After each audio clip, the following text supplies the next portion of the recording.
السلام عليكم ورحمة الله وبركاته. متابعيني الكرام، يا رب تكونوا بخير. والناس اللي بتشوف قناتي لأول مرة اشتركوا يا جماعة، عندي كل ما هو مفيد ومريح للنفس، وإن شاء الله بساعدكم إنكم تتخطوا مقاومة الأنسولين، وتتخطوا الشغف بالأكل، وتتخطوا الجوع المستمر. أنا كنت كلمت قبل كده على هواياتك والوزن، او هواياتك والدايت والوزن. انا دلوقتي بجهز ان انا اعمل صابون طبيعي. انا صاحية من الساعة 10 او 9:30، ودلوقتي الساعة 2. لحد دلوقتي يا دوب كلت بس فاكهة وما كلت، ما فطرتش لسه، يعني ما كلتش اي حاجة بالعيش لسه. عشان تعرفوا بس الهواية بتاخد قد ايه منكم وقت.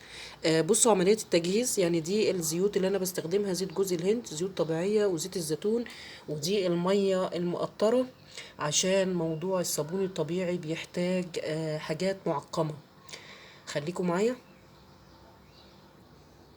معاكم يا جماعة تانية اهو. ودي تجهيز القوالب اللي هصب فيها الصابون. بتتغسل، وبعد ما بتتغسل بجففها بمناديل، وبعد ما بجففها برش فيها الكحول عشان اعقمها، وعشان يعني لما احط الصابون فيها ما يبقاش فيه بكتيريا، وكمان عشان ما يبقاش فيه فقاقيع. يا رب يكون وصل لكم الفكر بتاعي، ان الهواية بتاخد من وقتك وبتشغلك وبتلهيك عن انك تقعدي تفكري في الاكل. ان شاء الله اللي يوصلوا الفيديو يشيروا يا جماعة، واللي يجي يوصلوا الفيديو لأول مرة اشترك وفعل الجرس، او اشتركي وفعلي الجرس. ان شاء الله هتتخطي مقاومة الانسولين معايا، وان شاء الله الناس اللي بتحس بجوع مستمر ان شاء الله هتتخطى الموضوع ده، وان شاء الله نشفى جميعا بإذن الله. السلام عليكم ورحمة الله وبركاته.